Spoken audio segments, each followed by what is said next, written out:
क्या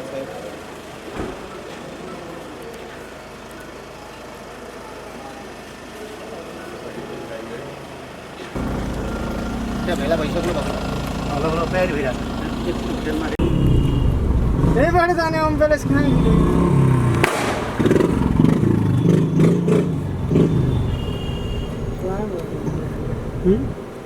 लामो बाटो हिँड्यो भने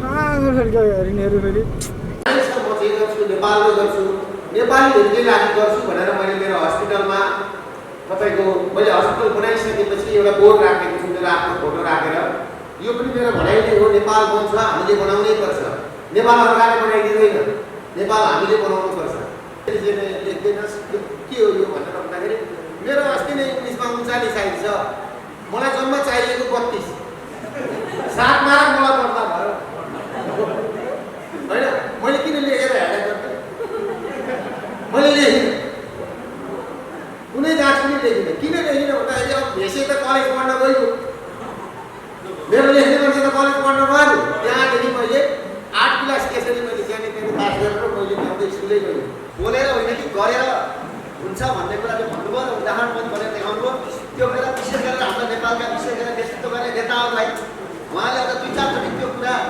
त्यो नारा त्यो स्लोगान दिमागमा घुसाइदिएको नेताहरूको अलिक चेतना आउँथ्यो कि भाषण अत्याधिक भाषण भन्दा काम केही गर्नुहुन्थ्यो हुनसक्छ भोलि अगाडिका साथीहरूले पनि एउटा इच्छा राख्नुभयो त्यही अनुसारको प्रपोजल आएर होइन यहाँ जग्गाहरू फेरि जग्गा त्यसै चाहियो भने किन्नलाई होइन उपलब्ध गराउनु भयो र सबैजनाको चाहना भयो भनेदेखि हुन पनि सक्छ त्यो म त पहिलोचोटि आएको छु यसमा चाहिँ यो तपाईँको हस्पिटल बनाउने कुरा हो दुःख नमान्नु होला फेरि मेरो अलिकति म स्टेट बोल्ने मान्छे हो एकजना लोग्ने मान्छे साउदी अरब जान्छ 50 डिग्रीको तातोमा काम गर्नु थाल्छ उसको श्रीमती गाउँबाट बजार जान्छ त्यहाँबाट बच्चा लिएर त्यो गाउँमा जग्गा हुन्छ जग्गा जोतेर बस्नु बुढामा 50 डिग्रीको घाममा हुन्छ काम गर्दै गरेको हुन्छ तर बुढीमा बजारमा जान्छ यत्रो मोबाइल दिन्छ है बच्चालाई स्कुलमा पठाइदियो अनि आफ्नो मोबाइलमा फेसबुकमा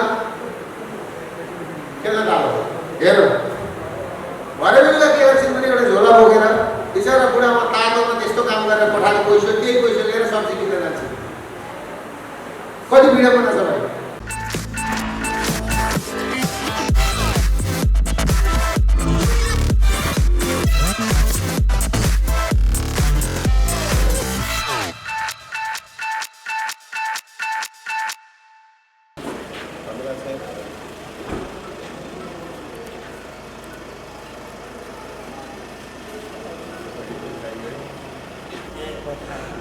स्वागत छ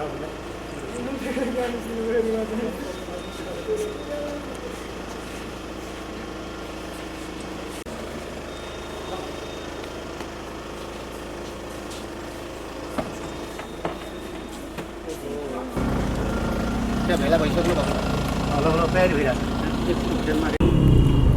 त्यहीबाट जाने अम्बेलेस खाने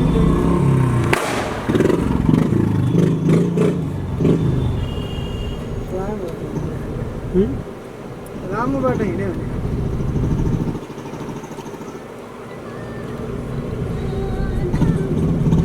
कहाँ गयो हरिणीहरू फेरि सिस्टमबाट जाने सानसानो तल भनेर सिधै मैले त फाइनेन्समा जब गर्थेँ सबै साथी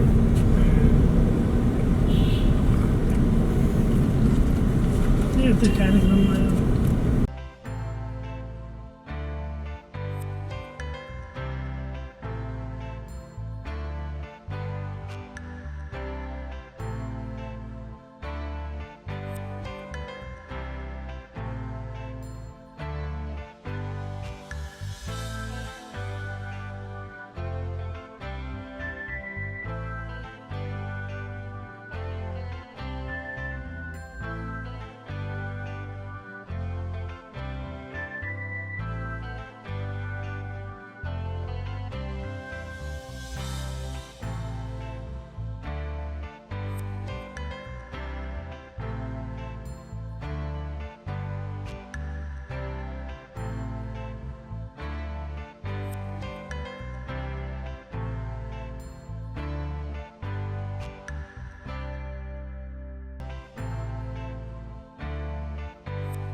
सफल व्यवसाय चाहिँ कसरी चाहिँ उहाँले चाहिँ बसाल्नुभयो, कसरी उहाँले चाहिँ हामीलाई प्रेरणा दिनुहुन्छ।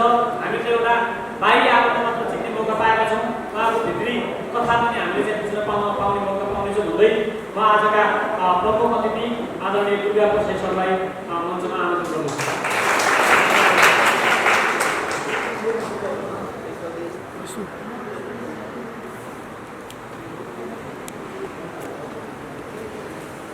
धन्यवाद। सबैजनालाई नमस्कार।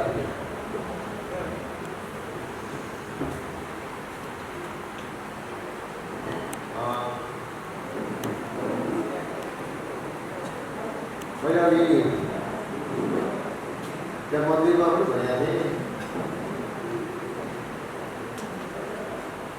सुदूर पश्चिमको मान्छेहरूलाई डुब्दाखेरि मेचीका सुदूर पूर्वका मान्छेका आँखा पनि आँसु भयो। मैले अघि त्यहाँ भनेको थिएँ। आज संजोगले मङ्गलबारको दिन सूर्य स्नान पनि परेको छ।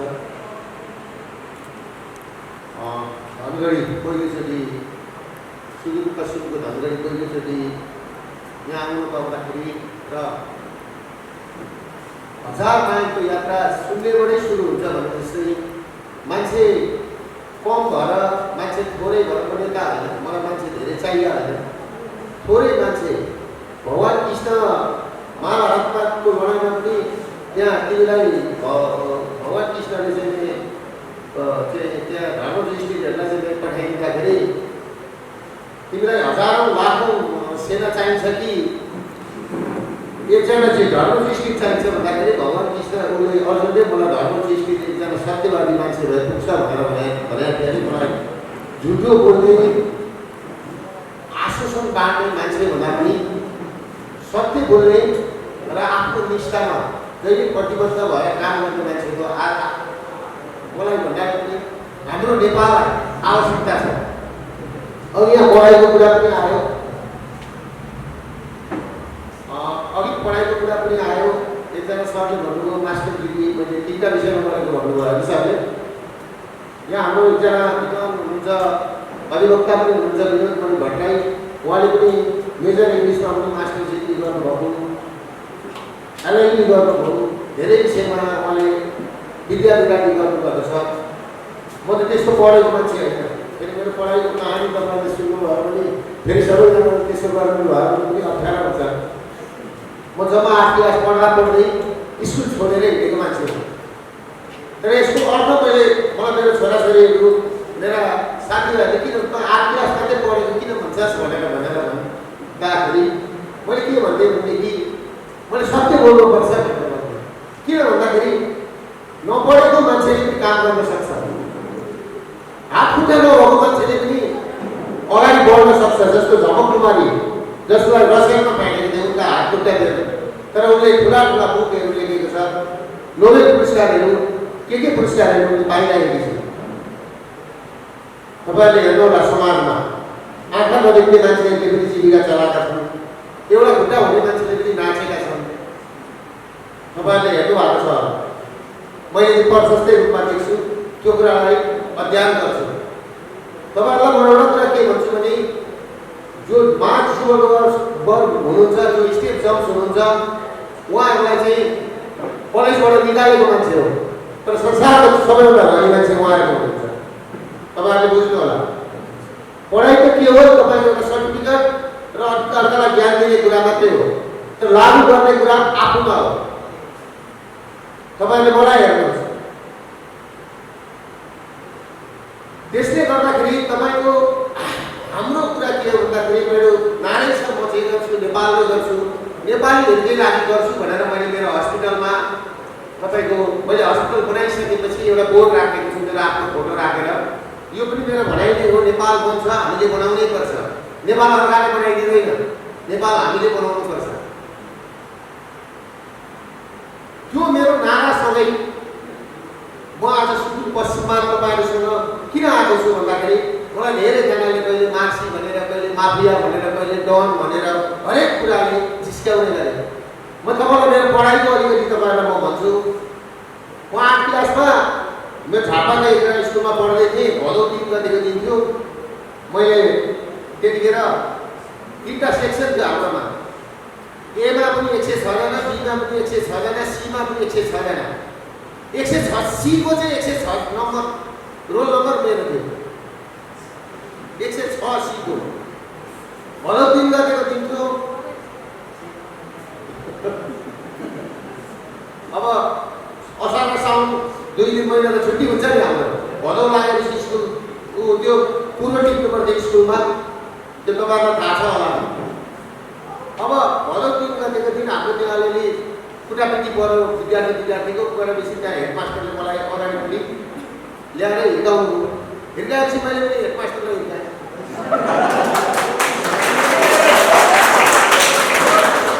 अब त्यो सिकाउने कुरा के भयो भन्दाखेरि म स्कुल छोडेँ, त्यहाँबाट म भागेँ। भागिसकेपछि मेरो पढाइ अब के भयो, 8 क्लास पढ्दा पढ्दै मैले त पढ्न पाइनँ, रेस्टिकेट भएँ। रेस्टिकेट भएपछि के भयो भन्दाखेरि फेरि मुक्सिन लागेपछि मलाई बुवाले मोरङको एउटा सुनपकुवा माध्यमिक विद्यालय भन्नेमा ल्याएर मलाई पढाउनु थाल्नुभयो। पढाउँदा अब नयाँ स्कुल छ, नयाँ ठाउँ छ, अब सानो नाच आयो। सानो नाच आएपछि अब मलाई पढ्न आउँदैन, उता पनि क्लास चढाएरै भएको, लेख्न आउँदैन, 0। अब मैले त्यहाँ के गरेँ भन्दाखेरि सानो नाच आयो, फुल मार्क्स त 40 थियो, त्यतिखेर 13 मा पास हुन्थ्यो। मैले के गरेँ, एकजना डिस्टिङसन गरेको एसएलसीमा भेषराज चाप्लागाई भन्ने हुन्थ्यो, एकजना सुकुम्बासीको छोरो। उहाँलाई त्यतिखेर मैले 50 रुपियाँ पैसा दिएर मेरो जाँच लेख्न लगाएँ। मेरो जम्मा जम्मी काम के भयो भन्दाखेरि क्लासमा जाँच एक्जामिनेसन रुममा मेरो काम के भयो भन्दाखेरि कसरी पहिला पिसा फेर्न जाँदा क्वेसन आउट गर्ने, भरे अर्कोपल्ट पिसा फेर्न जाँदाखेरि एन्सरिङ गर्ने। जम्मा मेरो 2टा भयो। अब त्यो कागज पनि फेरि पठाउनु हुँदैन थियो, यसो गोलो पारेर यसरी छिटाएर हरेक आइडिया गरेर त्यहाँ मैले त्यो सालको जाँच दिएँ। त्यो सालको सबै मैले जाँच गरिसकेपछि त्यो जाँच दिनलाई सफल पाएँ। अब तपाईँको जेठमा भएको थियो होला जाँच भयो, सानो जाँच भयो, असार र साउन छुट्टी भयो, भदौमा फेरि रिजल्ट भयो। रिजल्ट हुँदाखेरि अब त्यतिखेर रिजल्ट भन्ने चलन थियो। मेरो हेर्नुहोस्, इङ्ग्लिसमा त्यतिखेर 39 आएको थियो, हिसाबमा 38 आएको थियो, सबै मिसाएर 35 देखि माथि। अब हेर्नुहोस्, अब मलाई के टेन्सन भयो भन्दाखेरि अरू सिक्न पो आउँछ कि भन्ने टेन्सन। किनभने अब त्यहाँ अघि फर्स्ट बोय सेकेन्ड बोय थिएन त पहिला। फर्स्ट बोय सेकेन्ड बोय एउटा टेन्सन भयो, यो मान्छे कहाँबाट के आयो। अब त्यहाँ त फेरि क्लासमा अब जो जान्ने हुन्छ त्यसैलाई केटीहरूले पनि हेर्ने।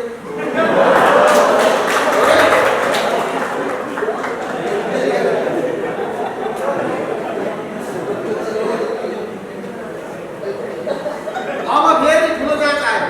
ठुलो जाँचमा चाहिँ मैले तपाईँको के गरेँ भन्दाखेरि जाँचै लेखिनँ, नाम लेखेर सरलाई बुझाइदिएँ पेपर। सरलाई मैले नाम लेखेर पेपर बुझाउँदा सरले मलाई के भन्नुभयो भनेदेखि किन तपाईँले तैँले किन त्यतिखेर त भन्ने चलन थियो, तैँले किन यसरी चाहिँ लेख्दैनस्, के हो यो भनेर भन्दाखेरि मेरो अस्ति नै इङ्ग्लिसमा 39 आइन्छ, मलाई जम्मा चाहिएको 32, 7 मार्क मलाई पर्दा भयो होइन। मैले किन लेखेर हेरेँ गर्थेँ, मैले लेखिनँ, कुनै जाँच पनि लेखिनँ। किन लेखिनँ भन्दाखेरि अब भेषे त कलेज पढ्न गयो, मेरो लेख्ने मान्छे त कलेज पढ्न गयो। त्यहाँदेखि मैले 8 क्लास त्यसरी मैले त्यहाँनिर पास गरेर मैले त्यहाँ स्कुलै गएँ। स्कुल नगएको मान्छे हो म। तर म आज तपाईँलाई के भन्छु भनेदेखि जहाँ इच्छा त्यहाँ उपाय भन्छ। अघि भतिजले भन्नुभयो एउटा इनारभित्रबाट बच्चा निकालेको कुरा, 6 वर्षको बच्चाले 10 वर्षको बच्चा तानेको कुरा। जहाँ इच्छा त्यहाँ उपाय। म त्यतिखेरको उमेरमा 12-13 वर्षको थियो होला, त्यतिखेर पनि मैले जसरी पनि पास गर्नुपर्छ, जसरी पनि मैले पास हुनुपर्छ भन्ने मेरो एउटा त्यतिखेरको सिद्धान्त रहेछ। त्यो सिद्धान्तले मैले जहिले पनि मान्छेले भन्छ नि पानी पनि एउटा ढुङ्गामा झरिरह्यो भने त्यो ढुङ्गो छेड्छ। मान्छेले निरन्तरता दियो भने मान्छेले सफल पाउँछ, सफलता हात पर्छ। त्यो मैले भन्न खोजेको के हो, एकछिनलाई हाँसो होला, त्यो रियल घटना हो। र मैले पढ्न पाइनँ कि के भयो, आज मैले स्कुलहरू बनाउँदैछु। मैले पढ्न पाइनँ के भयो, मेरो परिवारले डक्टर बनाए, छोरा डक्टर बनाए, छोरी डक्टर। म आज तपाईँहरूसँग किन आउँदैछु भन्दाखेरि मेरो छोरीले अस्ति सधैँ पुण्यको दिनदेखि आफ्नो हस्पिटलमा गएर काम गरेँ। छोराले त पहिल्यैदेखि गर्न थाल्यो, छोरीले गएर काम गर्न थालेपछि मलाई सफल भयो जस्तो लाग्यो। मेरो जिन्दगी वास्तवमा सफल भएछ। अब मैले योभन्दा माथि कति माथि जानु छोराछोरी डक्टर भएको नपढेको मान्छे 8 क्लास पढ्दा पढ्दै छुटेर दिएको मान्छे। अब मैले बोल्नु मेरो यो विवेक, यो मेरो बुद्धि, चाहे मेरो चोरको बुद्धि हो, चाहे माफिया भन्नु, मैले भन्दैछु त माफिया स्कुल बनाउने माफिया चाहिएको छ, कलेज बनाउने माफिया चाहिएको छ, रोजगारी सिर्जना गर्ने माफिया चाहिएको छ। म भन्छु त मेरो इन्टरभ्यूमा भन्छु, तपाईँले कतिजनाले फेसबुकमा ट्विट गर्नुभयो होला, मलाई लेख्नुभयो होला, मेरो विषयमा बुझ्नु भएन, मेरो विषयमा बुझ्नुहुन्छ भनेदेखि तपाईँहरू मेची अञ्चल आएर हेर्नुहोस्। तपाईँलाई एउटा उदाहरण म के दिन्छु भने सिएमसी भ्यालोर, एकजना नर्सले एउटा भ्यालोरमा एउटा हस्पिटल सुरु गरेको थियो 2 घण्टाको। आज त्यो हस्पिटलको कारणले भ्यालोर सिटी गर्नु तर एकजना महिलाले सुरु गरेको।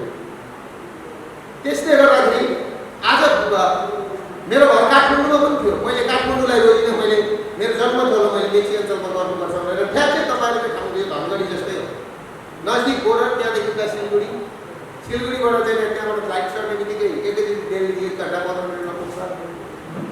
यहाँबाट बोर्डर कति छ? 2 किलोमिटर, त्यहाँदेखि नजिकको बजार कुन आउँछ होइन? कोलिया हो भनेपछि यस्तै ठाउँ हो। त्यहाँ कसैले पनि हस्पिटल बनाएन, त्यहाँ कसैले सबैले सजिलो सिलगढी जाने किनेर ल्याउने सबै कुरा। मैले मेहनत गरेँ, मैले सुरुमा मेडिकल कलेज बनाउँछु भनेर हिँड्दाखेरि मलाई त दुर्गा प्रसाद बौलायो, दुर्गा प्रसाद आवाज पर्ने भयो, पागल भयो भने, तर मैले कसैको कुरा सुनिनँ, कामै मात्रै गरिरहेँ। सुनदिन मैले 2071 साल फागुन 18 गते हस्पिटल उद्घाटन गर्दै गर्दाखेरि मैले के भनेको थिएँ भनेदेखि दुर्गा प्रसाद जस्तो बौलाउनै पर्छ।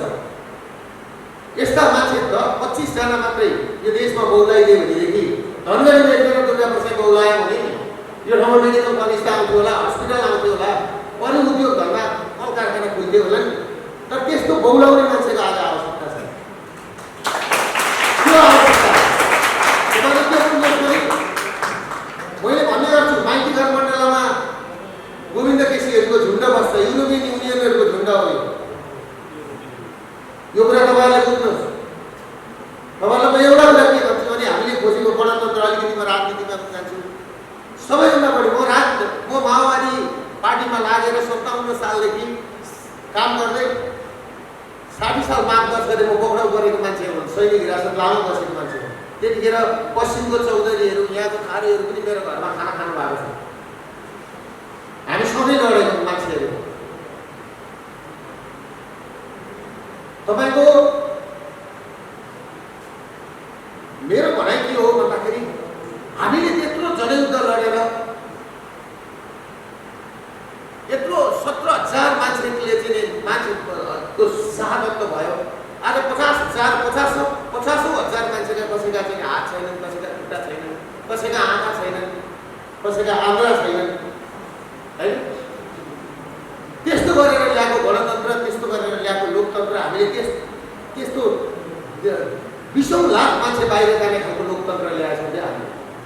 र दिनको 25वटा 30वटा लास चाहिँ बाक्सामा साउदी अरब र कतारबाट आउँछ। त्यो लोकतन्त्र हामीले खोजेको होइन नि, त्यो बाक्साको लास हामीले खोजेको होइन नि। हामीले खोजेको लोकतन्त्र के थियो भन्दाखेरि, हामीले खोजेको गणतन्त्रमा के थियो भन्दाखेरि जहाँ हाम्रो हिन्दू राज्य होस्, जहाँ हाम्रो विकास होस्, जहाँ हाम्रो चाहिँ बाटाहरूमा फुलबारी फुलुन्, फुलहरू फुलुन्। हाम्रो देश त त्यसै स्विजरल्यान्ड जस्तो छ। म 1995 स्विजरल्यान्ड गएको, यस्तै हो स्विजरल्यान्ड जस्तो, यस्तै देश हेर्नुहोस्।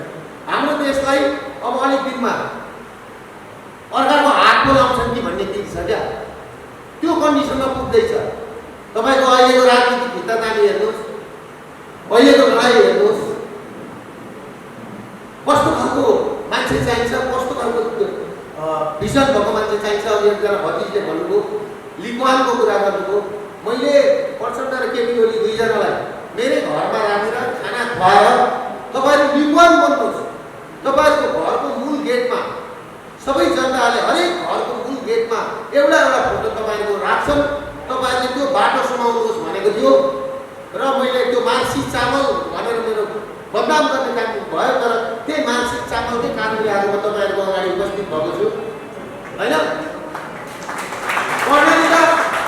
कर्णालीका मान्छे मान्छेहरूको हेर्नुहोस् कमसेकम कर्णालीको खेत त बाँधेर होइन जुम्लामा मार्क्सित धान उत्पादन बढ्यो करोडौँ रुपियाँ भेट्यो त्यो त राम्रो भएछ नि मेरो मेहनत गरेर त के भन्नु म पनि तपाईँहरू समक्ष चिन्ने मैले त्यतिखेर नेताहरूलाई भनेको थिएँ युवानको जस्तो तपाईँहरूको कुन गेटमा फोटो झिकाउँछन् त्यो काम गर्नुहोस् भनेर भनेको थिएँ र तपाईँले के बुझ्नुहोस् भने प्रचण्डको जुन छोरा हुनुहुन्छ मेरो घरमा प्रचण्ड हुँदाखेरि खस्नु भएको थियो क्या झापामा भएको बेलामा मैले त्यहाँदेखि हेर्नुहोस् 57 सालदेखि त्यहाँदेखि साथ दिँदै आएको म यसपालिदेखि आएर उहाँहरूको यो राजनीतिक ठिक्का तानेर यो देशले पाएको दुःख देखेर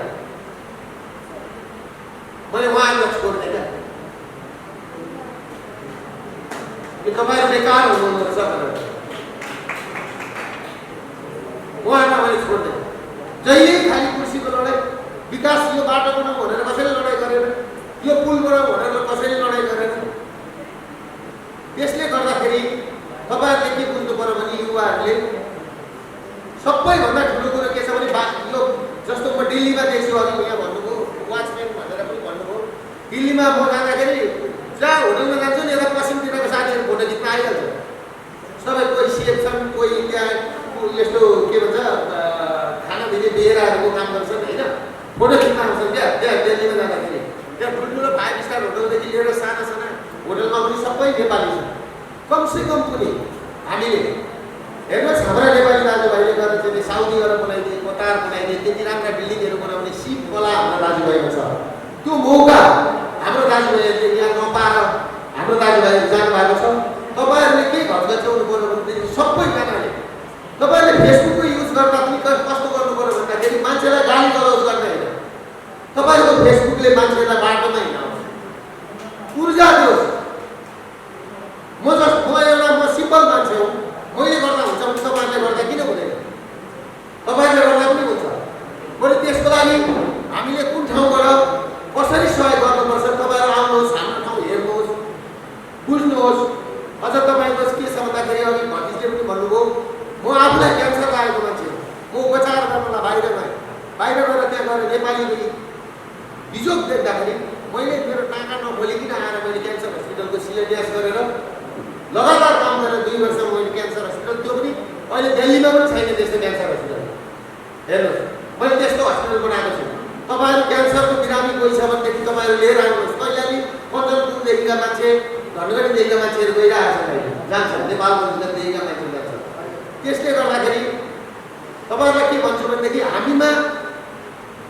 हामी आफै सबै कुरा गर्ने हामी युवाहरू अब हामीले सबैभन्दा पहिला के कुरा गर्नु पर्यो भनेदेखि पासपोर्ट बनाउने काम बन्द गर्नु पर्यो पासपोर्ट बनाउने काम र बाहिर जान्छु भन्ने र सजिलो सोच्ने काम चाहिँ बन्द गर्नु पर्यो सजिलो बाटो हेर्नुहोस् तपाईँले एउटा कुरो मान्नुहोस् साउदी अरब गएर फर्केर 5 वर्षमा आएको मान्छेले नि एउटा घर बनाउन पाएको हुँदैन 5 वर्ष यहाँबाट त्यो मान्छे हराउँदाखेरि नि विस्थापित भए जस्तो हुन्छ उसलाई कसैले चिन्दैन त्यति ठुलो लस भएको हुन्छ तर यहाँ हजम इन्डियाबाट आउँछ कति पैसा लिएर जान्छ हजमले मोगे बोल्ने इन्डियाले चटपटे बोल्ने इन्डियाले सबै इन्डियाले छ त्यसले गर्दाखेरि तपाईँ हामीले के सोच्नु पर्यो भन्दाखेरि हाम्रो मुलुक बन्छ हामीले बनाउनुपर्छ हामी सबैजना लागेर बनाउनुपर्छ भन्ने कुरा हो मेरो र म सुदूरपूर्वबाट यहाँ मेरो त पहिलो घरबाट हो म अब साथीभाइहरूसँग सल्लाह गर्छु हामीले हाम्रो तर्फबाट के गर्न सक्छौँ होइन अब यहाँ छन् मेरा साथीहरू छन् नेपालमा मात्र छन् पटौटेजीहरू हुनुहुन्छ सबैजना छन् होइन हामीले यहाँ के गर्न सक्छौँ हामी त्यो बाटो पनि खोज्छौँ तपाईँहरूको सरसल्लाह पनि लिन्छौँ त्यो भन्दै मेरा केही कमी कमजोरी भयो भनेदेखि म क्षमा पनि माग्छु होइन गल्ती गर्ने मान्छेले क्षमा पनि माग्छ हिँड्ने चिज लड्छ भने जस्तो मैले केही गल्ती बोलेँ भनेदेखि म क्षमा माग्दै यो मेरा 2 शब्द उहाँदेखि आएर यहाँ राख्नु दिनुभयो र तपाईँले यहाँ यदि ढिला भइदिनु भएकोमा म यो आयोजक कमिटी लगायत सुदूरपश्चिमको धनगढीमा यहाँ उपस्थित हुनुभएका सम्पूर्ण यस हलमा उपस्थित हुनुभएका सम्पूर्ण दाजुभाइ दिदीबहिनीहरूमा हार्दिक शुभकामना गर्दै बिदा हुन चाहन्छु। नमस्कार।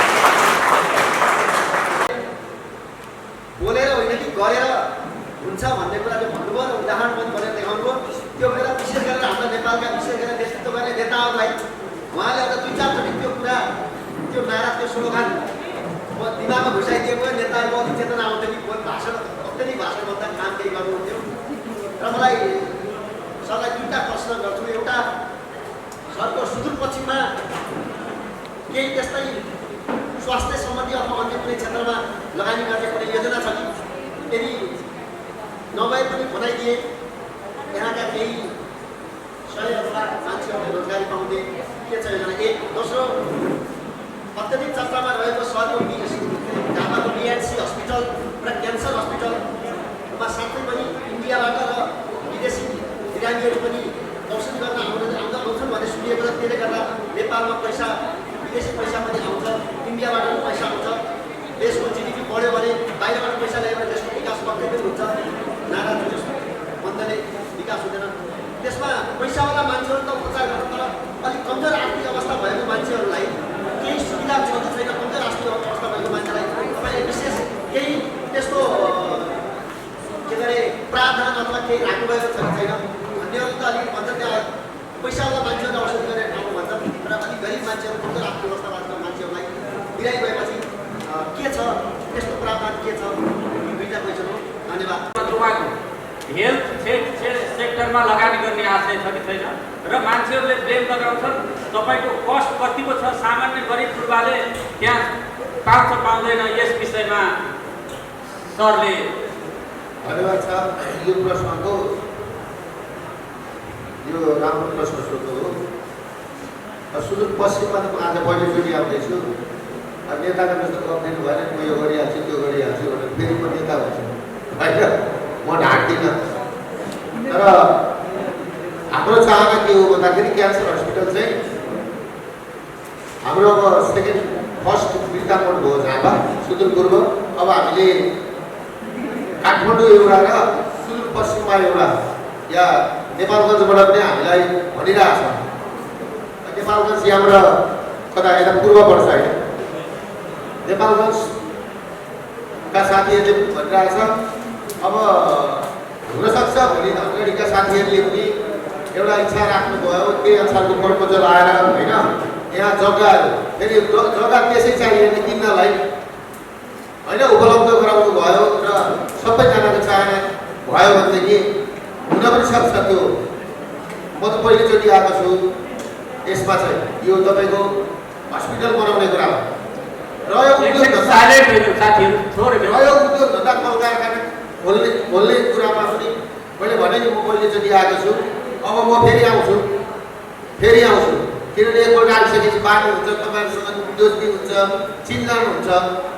त्यसले गर्दाखेरि एउटा अब जस्तो यो भतिजमा झापाबाट यहाँ कति वर्ष भयो आएर बसेको? 32 वर्ष भएछ होइन। त्यसले गर्दाखेरि रह्यो अर्को कुरो, बिएनसी टिचिङ हस्पिटल र पूर्वाञ्चल क्यान्सर हस्पिटल भनेको चाहिँ कस्तो हस्पिटलहरू भनेदेखि यो बराबरको इक्विपमेन्ट भएको हस्पिटल काठमाडौँमा पनि छैन, दिल्लीमा पनि छैन। धेरै ठुलो लगानी भयो, झन्डै 1200 देखि 1300 करोड रुपियाँ लगानी भयो र भारतको तपाईँको सिलगढी, आसाम, गुवाहाटी, मणिपुरदेखिका मान्छेहरू आउँछन् त्यहाँ। काठमाडौँ यहाँ कर्णालीदेखिका मान्छे पनि गएका छन्। जस्तो अस्ति कोभिडको टाइममा नेपालगञ्ज दाङदेखिका बिरामी भए, तपाईँले सुन्नु पनि भयो होला समाचारमा। धनीको लागि मात्रै उपचार भन्ने कुरो चाहिँ कुरा के हो भन्दाखेरि पैसा हुनेले पनि हाम्रोमा उपचार गर्छ, पैसा नहुनेले पनि तपाईँको स्वास्थ्य बिमा छ भने तपाईँले पाउनुहुन्छ नम्बर 1। यहाँको स्वास्थ्य बिमा लिएर तपाईँ जानुहुन्छ भने त्यो पनि उपचार पाउनुहुन्छ। अर्को कुरो त्योभन्दा पनि मैले के गरिदिएको छु भने जो मान्छेहरूले स्वास्थ्य बिमाको लागि 4000 तिर्न सक्दैनन्, यो साल मात्रै मैले 1000 परिवारलाई मेरो तर्फबाट 1 लाखको बिमा गरिदिएको छु। एक परिवारले 1 लाख पाउने 1000 परिवारलाई मैले गरिदिएको छु मेरो आफ्नो पैसा हालेर।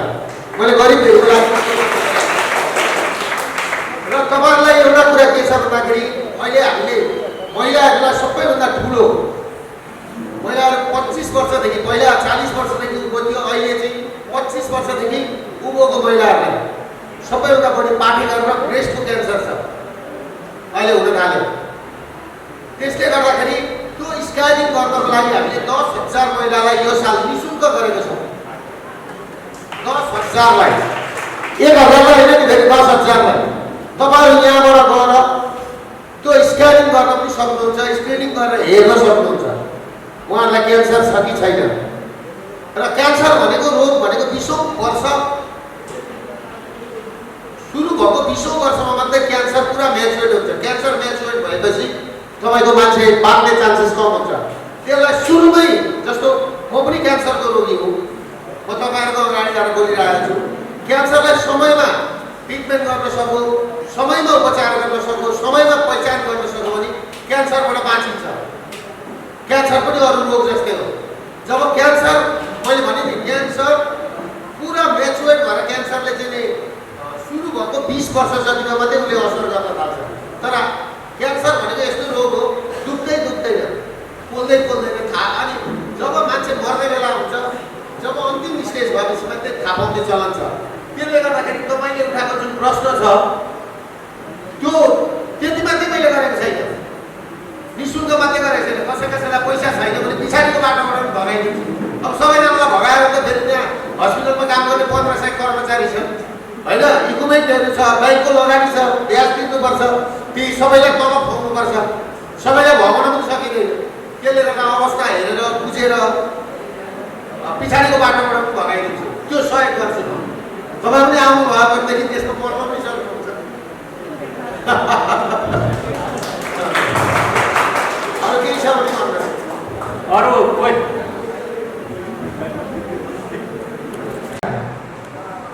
अब मेरो एउटा प्रश्न रहेको छ। तपाईँले मेडिकल क्षेत्रमा त तपाईँको एकदमै महत्त्वपूर्ण योगदान हो र त्यो एकदमै राम्रो पक्ष पनि हो। र स्वास्थ्य सेवालाई स्वस्थ बनाउन कृषि तथा पशु क्षेत्रमा सुकोबाट तपाईँको कस्तो योगदान होला? उहाँको प्रश्नको आशय मैले बुझेँ। दुर्गा गोसाई सर, हजुरलाई उहाँको प्रश्न के हो भने जब कृषि र पशु कमजोर हुन्छ तब मान्छे बिरामी हुन्छ, हजुरको मूल लक्ष्य भनेको स्वास्थ्य हो। त्यो क्षेत्रमा पनि हजुरको कृषि र पशुमा पनि लगानीको केही गरेर देशलाई स्वस्थ नागरिक बनाउने उद्देश्य छ कि होइन? यसमा त एउटा कुरा के छ भन्दाखेरि हाम्रो देश, हामीले जान्दाखेरि हाम्रो देश कृषि प्रधान देश होइन। तर आज दुःखको कुरा के भन्नुपर्छ भनेदेखि भाइको प्रश्न जेन्युन हो। यो चाहिँ तपाईँको यो देशमा मैले अघि भने लिङ्गवान जस्तो मान्छेले नेतृत्व लिएको थियो भने यो देश बन्थ्यो। तपाईँले आज यसरी प्रश्न सोध्नै पर्दैन थियो। यो प्रश्नको जवाब तपाईँले पाउनुहुन्थ्यो, किनभनेदेखि तपाईँले त्यो ठाउँमै फलिसकेको हुन्थ्यो नि। आज कृषि प्रधान देश, तपाईँको 6 महिनामा 68 अरबको अन्न बाहिरबाट आउँछ, दाल बाहिरबाट आउँछ, चिनी बाहिरबाट आउँछ, चामल बाहिरबाट आउँछ, तपाईँको यहाँ माछा बाहिरबाट आउँछ कि आउँदैन, फलफुल बाहिरबाट आउँछ, टमाटर बाहिरबाट आउँछ, प्याज बाहिरबाट आउँछ। तपाईँलाई दुःखको कुरो के छ भन्दाखेरि एकजना लोग्ने मान्छे के हुन्छ भने दुःख नमान्नु होला। फेरि मेरो अलिकति म स्टेट बोल्ने मान्छे हुँ।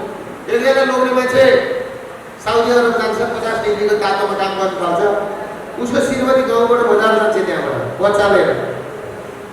त्यो गाउँमा जग्गा हुन्छ, जग्गा जोतेर बस्नु, बुढामा 50 डिग्रीको घाममा हुन्छ, काम गर्दै गरेको हुन्छ। तर बुढीमा बजारमा जान्छ त यत्रो मोबाइल दिन्छ है, बच्चालाई स्कुलमा पठाइदियो अनि आफ्नो मोबाइलमा फेसबुकमा खेल्न थाल्यो। हेर्नु भरे बेलुका के गर्छन् भने एउटा झोला बोकेर बिचरा बुढामा तातोमा त्यस्तो काम गरेर पठाएको पैसा, त्यही पैसा लिएर सब्जी किन्न जान्छ। कति पीडा छ भाइ भनेपछि त्यो गर्नुको सट्टामा श्रीमान बुवा बसेको छ, श्रीमतीले यहाँ गाउँमा बसेर बच्चा पढाइदिएर गाउँकै स्कुलमा बच्चा पढाएर होइन, खेती गरेर मुला सुला उब्जनी गरेर आफूले कमसेकम नकिन्दा पनि त 2 पैसा बाँच्थ्यो नि त। त्यो छैन कुरा बुझ्नुभएन भाइ। त्यसले गर्दाखेरि कृषिमा मेरो झापा जिल्लामा धेरै ठुलो लगानी छ। फेरि कृषिमा छ, मेरो 5 स्टार होटल छ झापामा, क्यासिनोहरू छ। उता वेस्ट बङ्गालबाट क्यासिनो खेल्न आउने ठाउँ बनाइदिएको छु, नेपालीहरूले क्यासिनो खेल्दैनन्।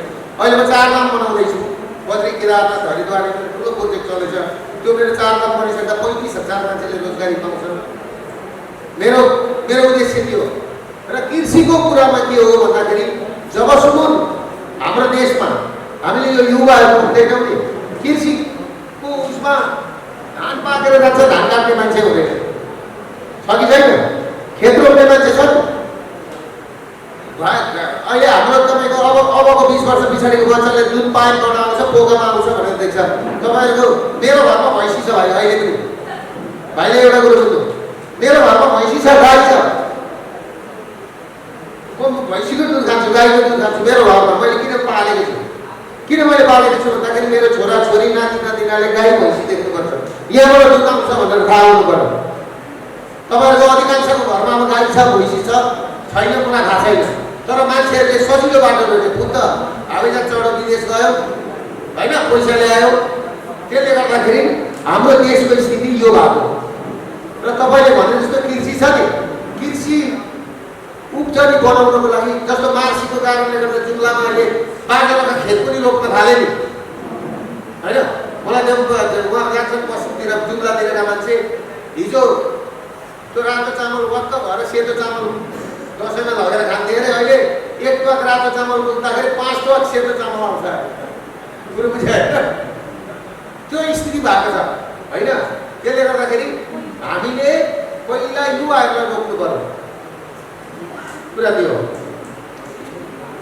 अरू के छ?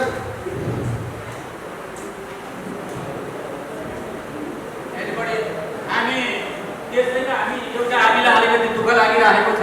यहाँ झन्डै हामीले लगभग 25-30% महिला उपस्थिति देखिरहेको छौँ। महिला दिदीबहिनीहरूलाई फेरि त्यहाँका महिला दिदीबहिनीहरूले एउटा पनि क्वेसनै गरेन, धेरै दबिएका रहेछन्, हड्किएका रहेछन् भन्ने फिल नहोस् दुर्गा सरलाई। कुनै महिला दिदीबहिनीहरूबाट कुनै प्रश्न सोध्न मन छ भने पनि हामी त्यति कमजोर नहौँ। महाकाली र सेतीको पानी खाएका मान्छे हौँ। महाकाली र सेतीको पानी अब मेचीसँग मिल्नुपर्छ, त्यो हाम्रो उद्देश्य हो। कोही महिला दिदीबहिनीहरू, अन्य कोही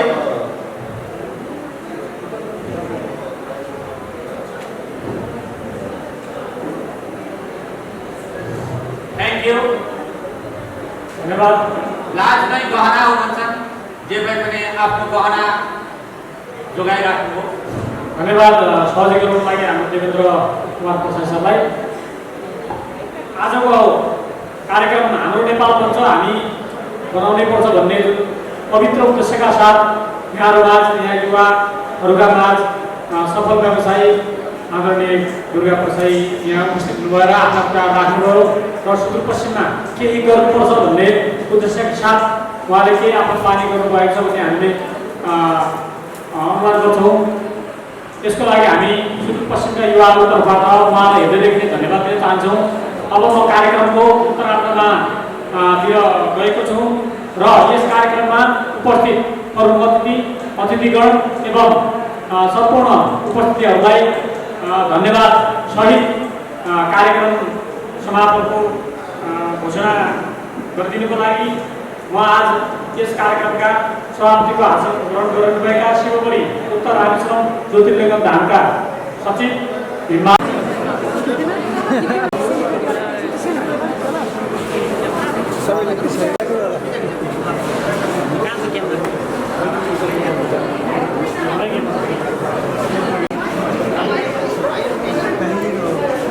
क्यामेरालाई चाहिँ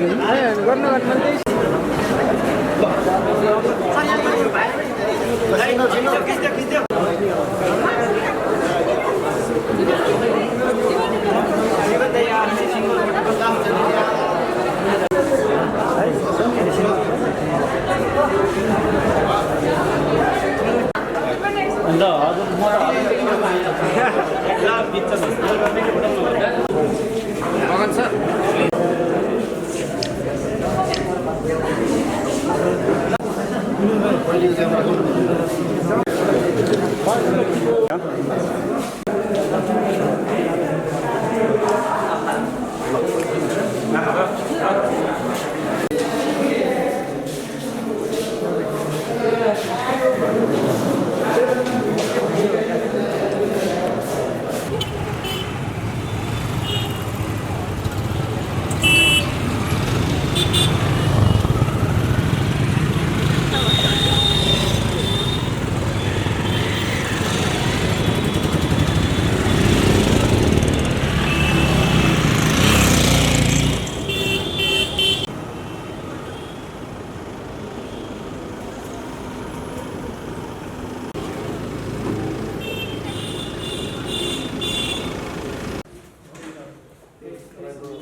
2036 सालदेखि होइन 2036 सालदेखि 2045 सालदेखि 2052 साल 2062-63 जनआन्दोलन हुँदै 2078 सालसम्म आउँदाखेरि लगभग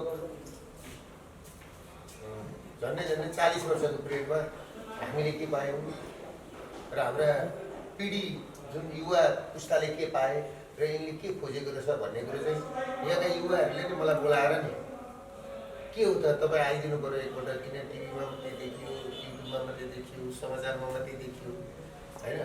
अब फेरि मैले अरूको जस्तो त्यतिकै बोलेर हिँडेको पनि छैन, मैले काम गरेको छु। जस्तो मेरो अहिले 3500जनालाई मैले रोजगारी दिएको छु। म त कुनै नेता पनि होइन, फेरि म कुनै त्यस्तो वक्ता पनि होइन, बाटोमा गराएर हिँड्ने वक्ता पनि होइन। के हो त भनेर चाहिँ एउटा काम गर्ने मान्छेको कस्तो हुन्छ त भन्ने खालको कुरो सुनेपछि उहाँहरूले भनिसकेपछि अनि म यहाँ आएर कुरा गर्दाखेरि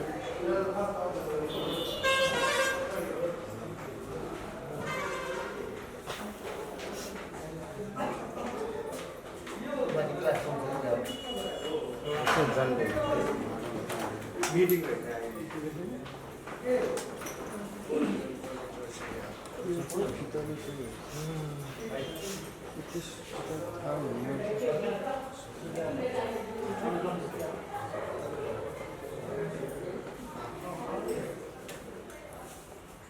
अनि त्यसले गर्दाखेरि अब त्यसले गर्दाखेरि अब समग्र रूपमा भन्नुपर्दाखेरि फ्याक्ट कुरो गर्नुपर्छ। म सत्य बोल्ने मान्छे, मेरो बाहिर जस्तो छ भित्र पनि त्यस्तै हो। जस्तो हामीले खोजेको गणतन्त्र, हामीले खोजेको लोकतन्त्र हामीले ल्याएको हो नि त। म हिजो जनयुद्ध पनि लडेको 2057 सालदेखि म जनयुद्ध लडेर 2060 साल मार्च 10 गते पक्राउ परेको 6 महिना सैनिक हिरासत बसेको मान्छे हो चारली क्याम्पमा। हामीले के सोचेको थियो भने त्यतिखेर जनयुद्ध लड्दै गर्दा होइन हामीले चाहिँ बमबार बोकेर हिँड्दै गर्दाखेरि हामीले के सोचेको थियो भन्दाखेरि यो देशमा ठुलो परिवर्तन हुन्छ, विकास हुन्छ होइन भन्ने हिसाब किताबले हामीले सोचेको थियौँ। तर के भइदियो भन्दाखेरि हामीले सोचेको लोकतन्त्र कस्तो सोचेको छ, हामीले सोचेको गणतन्त्र कस्तो भएछ भने जुन युवा पिँढी छ नि त्यो चाहिँ 20औं लाख युवा पिँढी चाहिँ आज साउदी, कतार र मलेसिया दुवै जान बाध्य भयो र दिनमा 25वटा 30वटा लास चाहिँ बाकसमा ट्याग भएर आउने स्थिति सिर्जना भयो। क्या यो सबै यहाँको राजनीतिको रिजल्ट हो। यहाँको नेपालीहरूले गरेको जुन हाम्रो नेताहरूले गरेको राजनीतिको उपज हो। त्यसको रिजल्टले गर्दाखेरि आज के छ भन्दाखेरि आजभन्दा 10-11 दिन अगाडि एकजना महिलाले एउटा कार्टनमा आफ्नो श्रीमानको वस्तु बोकेर हिँडेको तपाईँले पनि याद गर्नु होला होइन, मैले पनि हेरेको थिएँ। उहाँ अब घरमा के सामान किनेर आउँछु भन्दै हुनुहुन्थ्यो, तर यस्तो भएर आउनुभयो भनेर रुँदै गरेको, आँखाबाट आँसु झार्दै गरेको मैले त्यो समाचार पढाएको थिएँ। त्यो खालको वेदना छ क्या। त्यसले गर्दाखेरि मैले यहाँका सबै युवाहरूलाई के भने हामी सबैभन्दा ठुलो कुरो बाहिर जाने काम बन्द गरौँ। 1 नम्बर कुरो पासपोर्ट बनाउने कामै बन्द गरौँ। हामी बाहिर जानलाई जन्मेका होइनौँ, हाम्रो मुलुक बनाउनलाई जन्मेका हौँ। हामीले हाम्रो मुलुक बनाउनुपर्छ। हामीले हाम्रो मुलुक नबनाएदेखि अरूले बनाइदिँदैन।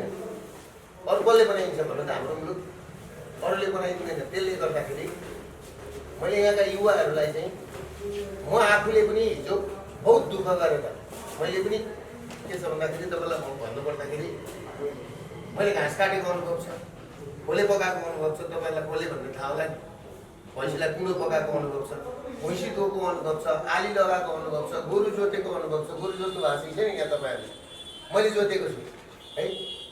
यो घाँस काट्दाखेरि मेरो हात काटेको मेरो यहाँ अहिले पनि दाग छ है। त्यो अनुभवबाट त्यो दुःखबाट होइन आएको मान्छे हो मैले। भनेपछि म एउटा नपढेको मान्छे पनि मेहनत गर्दाखेरि यो ठाउँमा पुगेँ भने तपाईँहरू त कमसेकम 10+2 गर्नुभएको छ, अलिकति भए पढ्नु भएको छ। यसरी चाहिँ विदेश जाने काम बन्द गरौँ कि नेताहरूको घरमा पढौँ। जो नेताहरूले हामीलाई चाहिँ बेकुफ बनाए अहिलेसम्म हाम्रो। तपाईँले एउटा कुरो मान्नु न, 2045 सालदेखि आज 2078 सालसम्म तपाईँ हामीले कुन नयाँ अनुहार देख्यौँ? कोही पनि देख्यौँ। कुनै नयाँ सोच पनि आएन, त्यही भएर म चाहिँ यहाँ युवाहरूसँग चाहिँ मेरो भएको कुरा, मैले चाहिँ बुझेको कुरा चाहिँ ल यसरी जानुपर्छ है। अब हामी नेताहरूको भर नपरौँ, हामीले आफै गर्नुपर्छ। म नेताहरूको भर परेको छैन। सुदूरपूर्वमा तपाईँको मैले मेडिकल कलेज ल्याएँ, कलेज आएन तर हस्पिटल राम्रो ल्याएँ। दक्षिण पूर्वी एसियाकी नमुना क्यान्सर हस्पिटल ल्याएँ, जुन दिल्लीमा पनि छैन। 5 स्टार होटलहरू ल्याएँ। अहिले म 4 धाम बनाउँदैछु होइन। यहाँ पनि मैले आएर साथीहरूलाई के भने भनेदेखि एउटा त्यस्तो हो भने तपाईँहरूको सपोर्ट हुन्छ भने क्यान्सर हस्पिटल बनाउँ। यहाँका मान्छे चाहिँ भारत जानबाट चाहिँ रोगौँ। धेरै पीडा छ भारतमा जाँदाखेरि, भाषा मिल्दैन होइन। यहाँबाट जाँदाखेरि भाडु साटेर जानुपर्छ बट्टामा भन्ने हिसाब किताबले चाहिँ यहाँ त्यो कुरो बुझाउनलाई चाहिँ साथीहरूले मौका दिनुभयो। र फेरि म मेरो रहरले आएको होइन फेरि यो कुरो, फेरि यो चाहिँ यहाँका युवाहरूले बोलाएकोले म आएर मैले त्यही कुरा भने हो क्या भन्न आएको थिएँ। यो सेक्टरमा सुदूरपश्चिम सेक्टरमा लगानी गरौँ भने जस्तो सोच छ कि के छ भनेको थोरै त्यो विषयमा? त्यही त मैले अघि पनि भने, म पहिलोचोटि आएको होइन। यहाँ तपाईँहरू पत्रकारहरूको, यहाँका जमिनदारहरूको, यहाँका उद्योगपतिहरूको होइन सबैजनाको सपोर्ट भयो भने त तपाईँको काठमाडौँबाट यहाँ जम्मा 60 मिनटको बाटो न हो। अहिले त त्योभन्दा छिटो पनि होला भोलि पर्सि होइन। काठमाडौँबाट हाम्रो बिर्तामोड झापा भनेको 45 मिनटको बाटो छ, यहाँ 50 मिनटको रहेछ। फरक त्यति नै हो होइन। हामीले त काठमाडौँबाट त यहाँ आउन र उहाँ जान ठुलो कुरो होइन, तर सबैजनाको सपोर्ट चाहिन्छ। काम गर्ने मान्छेलाई सबैभन्दा ठुलो कुरो के छ भन्दाखेरि गाली गर्ने, बेइज्जती गर्ने, उद्योग धन्दा कल कारखाना गर्ने मान्छेलाई सबैभन्दा बढी खेद्ने देश नेपाल हो र सबैभन्दा गाह्रो कानुन बनाएको नेपाल हो। कानुन भनेको त सजिलो बनाउन गरिन्छ नि त। कल कारखाना उद्योग धन्दा गर्नलाई चाहिँ सजिलो बनाउन गरिन्छ कि गरिँदैन कानुन भन्नुहोस् त। आज हाइड्रो भन्छ 400 केबी चाहिँ प्रसाद लाइनको 400 केबी चाहिँ राति फ्याँक्नु पर्दैछ हो कि होइन। त्यो राज्यलाई कत्रो घाटा हो भन्नुहोस् त। त्यो खपत हुने यहाँ उद्योग धन्दा कल कारखाना भइदिएदेखि नि आज ती साउदी अरब जाने मान्छे यहीँ खेती रोकिँदैन थियो, यहीँ रोजगारी हुन्थ्यो कि हुँदैन थियो। अहिले कृषिको कुरा आयो, एकजना साथीले भन्नुभयो कृषि गरेर के गर्नु, खेत लगाएर धान काट्ने मान्छे, धान रोप्ने मान्छे छैनन्, कसैको घरमा गाईको गोरु छैनन् अहिले होइन। मैले यहीँ पनि बुझेँ, सबै गाईलाई चाहिँ यहाँ भाला हान्दै चाहिँ बाटामै छ अरे गाईको बिजोग त्यो छ।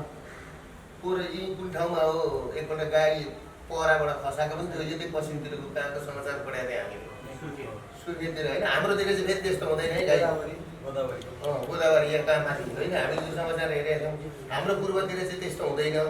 अब यता चाहिँ त्यस्तो घटना पनि सुनियो गाईको होइन। अघि त्यहाँ गाईको कुरा 2-4 जना यहाँ प्रोफेसर सरहरू आउनु भएको थियो कलेज पढाउने, उहाँहरूले गाईको चाहिँ यहाँ बिजोग छ भनेर उनीहरूले मैले गौशाला बनाउनु नि यार भनेर भने क्या। गौशाला बनाएर त्यसलाई चाहिँ राख्नुपर्छ नि त भनेर भन्दाखेरि यहाँ गौशाला पनि बनाएको तर कसैले लिएन, बिजोग छ भनेर भन्नु कुरा त्यो हो। तर यहाँको मान्छेको, यहाँको सबैजनाको सपोर्ट चाहियो। तपाईँलाई म के भन्छु भने नि पत्रकारिता पनि नि हाम्रो नेपालमा नि भन्नु हुँदैन कि अब तपाईँहरूले त्यो चित्त नदुखाउनु होला होइन।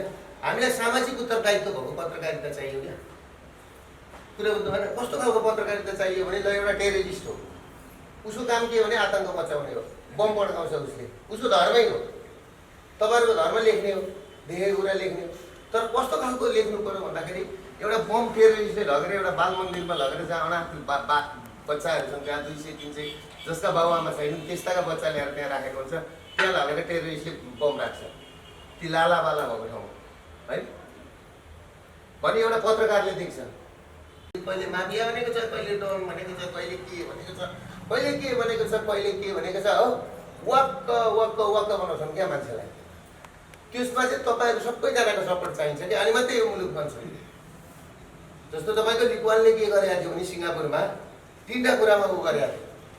उसले एउटा जमिन र जङ्गल भनेको राज्यको हुन्छ, दोस्रो पत्रकारितामाथि पुरै टाइट गरेको थियो, तेस्रो विकासको धावा बोलेको थियो। जहाँ विकास गरेको छ नि बाटो बनाएको छ त्यो मात्रै लेख्न लाउँथ्यो। त्यही भएर सिङ्गापुर बन्यो क्या। हाम्रो त अब बनाउन सुरु गरेर लेखेको हुन्छ अनि त्यहाँबाट त डराइहाल्छन् क्या, काम गर्ने कि नगर्ने भनेर। खास गरेर त्यो भएको छ।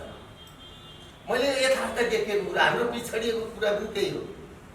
कुरा मैले अस्ति एउटा न्युज आयो नि, मेरै हस्पिटलको विषयमा न्युज आयो, तपाईँले देख्नु होला नयाँ पत्रिकाको होइन। फेरि त्यसको 4 घन्टा पछाडि नि 50वटा न्युज आयो होइन है बन्दक बनाएको भनेर। त्यो बन्दक उहाँ हेर्नुहोस्, एक्सिडेन्ट भएको केस बिरामीसँग कुरा गरी त्यो क्षतिपूर्तिको कुरा सिडिओ कार्यालयमा चलिरहेको छ। अब घर गइदिँदा क्षतिपूर्ति नपाउने भयो, सल्लाह गरी निको भएर अब जाने बेलाको मान्छे बसेको उसमा बन्दक बनायो भनेर नयाँ पत्रिकाले लेख्यो। भरे आएर हामीलाई बन्दकै बनाएको छैन भनेर चाहिँ 50वटा पत्रिकाले हेर्नुभयो होला, तपाईँहरूले हेर्नुहुन्छ होला।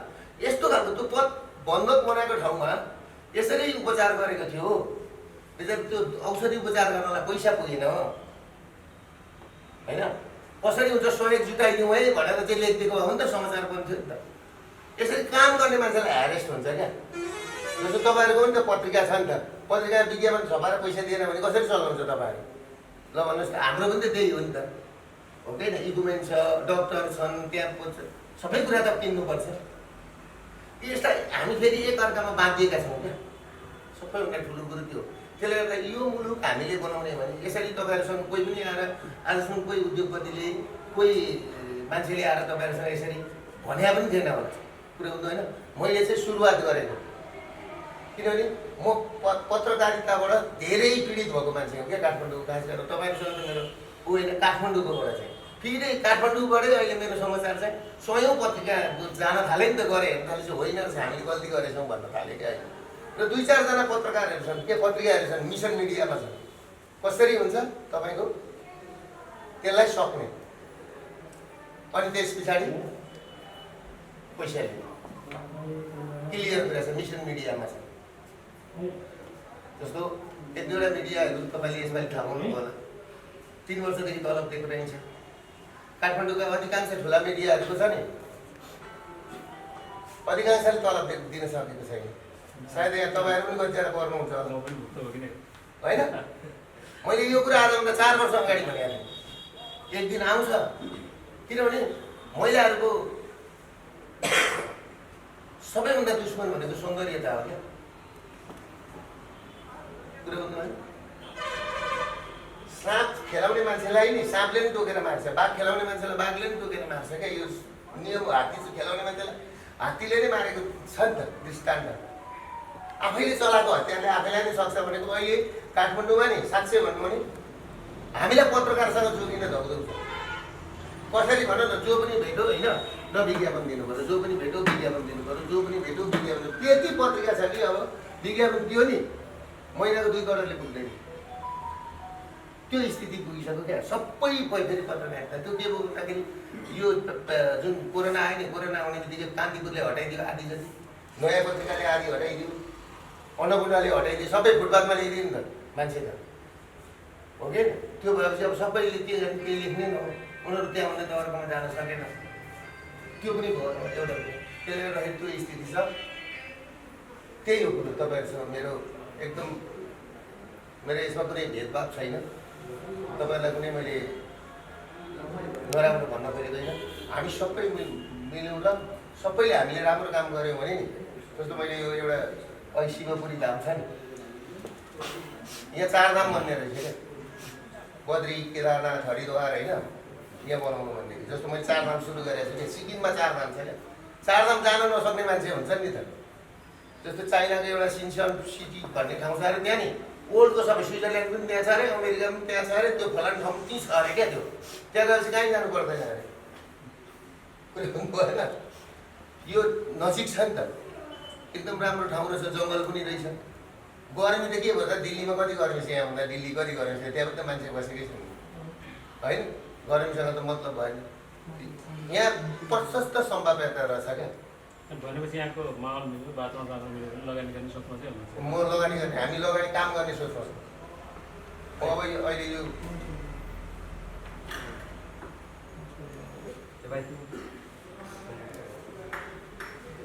मेरो यहाँ अलिकता लगानी उद्योगपति पनि जस्तै हाम्रो सुदूरपश्चिममा हाम्रो तपाईँले मार्केट फिजिबिलिटी स्टडी हेर्दाखेरि उनीहरूको जम्मै अध्ययन गर्दाखेरि जहाँ पैसा कमाइ हुन्छ उनीहरूले त्यहाँ गर्छ। त्यो तपाईँहरूसँग आयो गर्यो त्यो अर्कै कुरा। तर यहाँ क्यान्सर हस्पिटलको चाहिँ एउटा सम्भाव्यता के छ भन्दाखेरि, जस्तो हाम्रो पूर्वमा छ, त्यो बिचमा एउटा हामी काठमाडौँ बनाउँदैछौँ, एउटा पश्चिममा बनाउनुको कारण के छ भने पेट स्क्यानको लागि, पेट सिटी स्क्यानको लागि यहाँबाट कि त दिल्ली जानुपर्छ, यहाँबाट कि त हामीले चाहिँ नि यहाँबाट बिर्तामठ पठाउनको लागि, आफ्नै देशमा 2 पैसा पनि जोगाउनको लागि र एउटा हामीले क्यान्सर सेन्टर यहाँ बनाउन सक्यौँ भनेदेखि चाहिँ राम्रो हुन्छ। त्यसमा अघि मैले साथीहरूसँग पनि कुरा गरेँ, तपाईँहरू जग्गा राम्रो ठाउँमा उपलब्ध गराउनुहोस्, 2-4 बिघा जग्गा होइन, 8-10 बिघा जग्गा होइन। क्यान्सर हस्पिटल बनाउनलाई चाहिँ होइन अप्ठ्यारो छैन, बनाऊ। हामीले गर्दैनौँ। तपाईँ जस्तो म रोड उद्योगको काम गरिदिनु मलाई थाहा छैन, सिमेन्ट उद्योगको काम गरिदिनु मलाई छैन त। कुरो बुझ्नु भने म हाइड्रोको काम गर्ने मान्छे होइन। म जम्मा जम्मी उता अब पूर्व मैले 4 नामको कुरो गरिहालेँ, उता मैले जग्गा लिएर सुरु गरिसकेको छ, ठुल्ठुलो प्रोजेक्ट हुन्छ।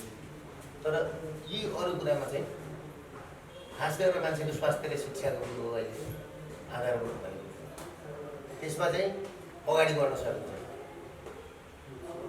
दाइले भनेको एउटा आएन, जति लगानीकर्ता छन् सुदूरपश्चिममा आउँछन्, हामी लगानी गर्छौँ उद्योगमा, केही उद्योगमा खुल्छौँ भन्छन्। तिनको लगानी पूर्व मात्रै हुन्छ, यहाँ कुरा मात्रै किन राख्छन्, होइन मार्केट नभएको कि के हो भन्नु भने होइन। पूर्व देशमा हुन्छ नि सबैले सेन्ट्रल छ क्या। काठमाडौँमा 60% खपत हुन्छ, अरूसम्म 40% खपत भनेको अन्त हुन्छ अल ओभर नेपालभरि खपतको कुरा हुन्छ क्या। त्यसले गर्दाखेरि उनीहरूले बुटबल भैरवमा किन फ्याक्ट्री बढ्दछ भन्दाखेरि नि त्यो फेरिबाट काठमाडौँ पनि भ्यायो, मेची पनि भ्यायो, यता पनि भ्यायो नि त। कुरो बुझ्नु भएन त्यो कुरा। अनि भन्सारको कुरा छ, कुरा बुझ्नु होइन, भन्सारको कुरा छ। त्यहाँ सुनौली के भन्सार भन्दैछ नि त भैरवमा होइन। हो त्यसले गर्दा चाहिँ उनीहरूको त्यो। तर तपाईँलाई म एउटा कुरा के भन्छु भन्दाखेरि जस्तो सिमेन्ट उद्योगले त्यति ठुलो अर्थ राख्दैन अहिले, रड उद्योगले त्यति ठुलो अर्थ राख्दैन पहिलाको जस्तो छैन। किनभने पहिला 300-400 जना कर्मचारी चाहिन्थ्यो भने अहिले सबै कम्प्युटर सिस्टम छ। सिमेन्ट फ्याक्ट्रीमा जम्मा 10 जना मान्छे ल्याउने, सबै अटो सिस्टम छ है। यहाँ तपाईँको सबैभन्दा ठुलो रोजगारी सिर्जना गर्ने भने गार्मेन्ट्स, कुरा बुझ्नु होइन, हातले हुने काम हुनु पऱ्यो।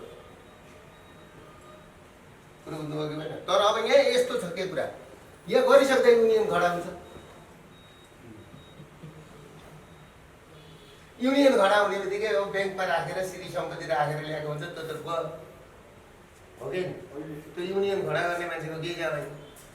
अब मालिकको त सबै सिरिखुरी ब्याङ्कले लगेर राखेको हुन्छ भन्दा हामी चाहिँदो भन्दा ज्यादा जान्ने भयौँ क्या। राजनीतिक रूपमा पनि हाम्रो चेतना चाहिँ नि धेर वृद्धि भयो क्या हाम्रो। हेर्नुहोस् त अहिले हामीले कत्रो लडाइँ गरेर मानसी चामलको मलाई कत्रो बदनाम भयो भन्नु त। 2 जना बुढाहरूलाई मिलाएको हो नि त दिनभरि राखेर घरमा। त्योभन्दा अगाडि पनि 18-20 चोटि चाहिँ कुरा गरेँ।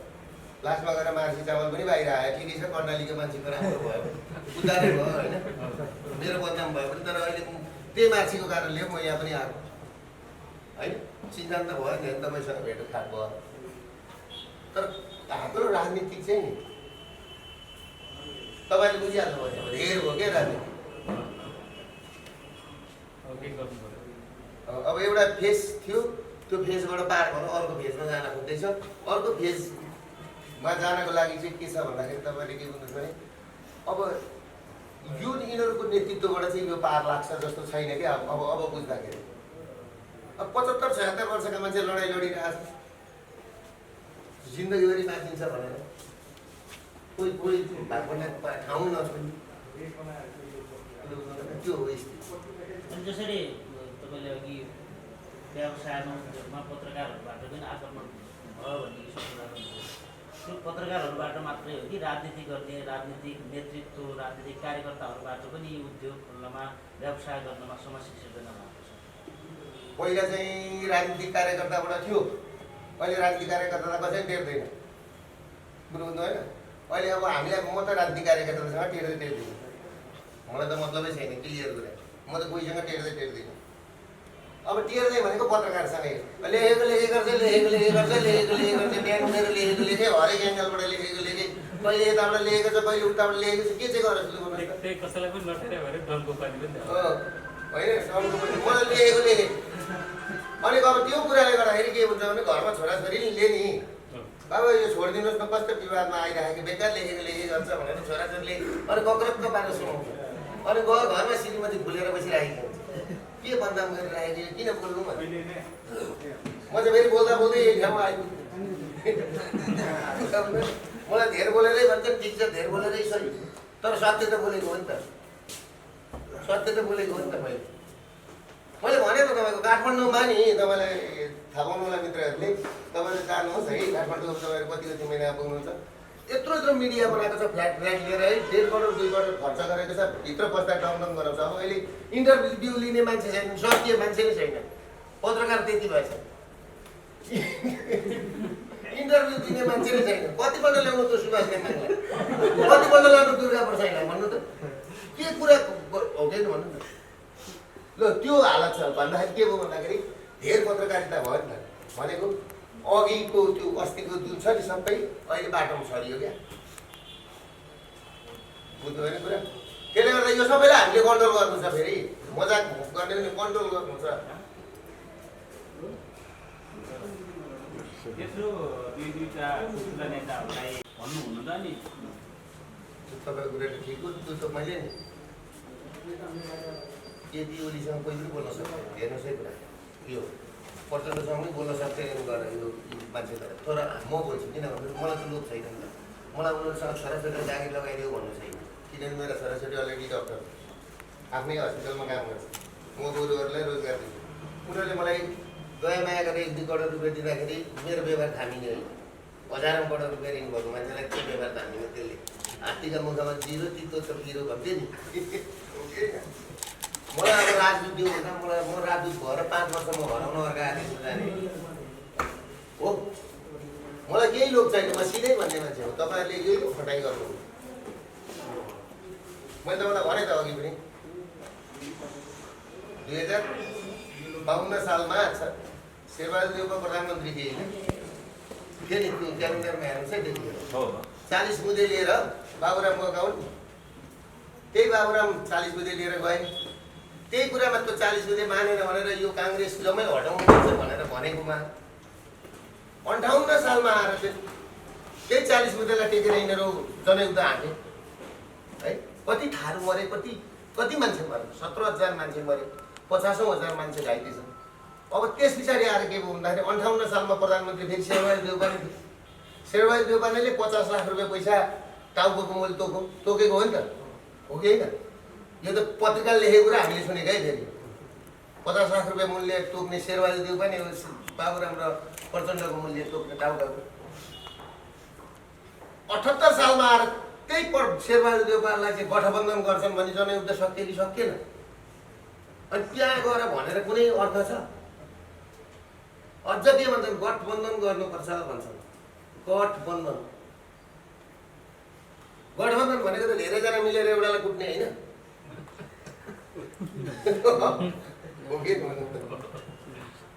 सत्य कुरा चाहिँ होइन। अनि यस्तो पनि राजनीतिक हुन्छ, गठबन्धन गरेर त्यहाँ जाने। मलाई तकमा केही पनि कुरा गरेँ नि, प्रचण्डको श्रीमतीलाई तकमा चाहिन्छ, त्यसै प्रचण्डको श्रीमती हो।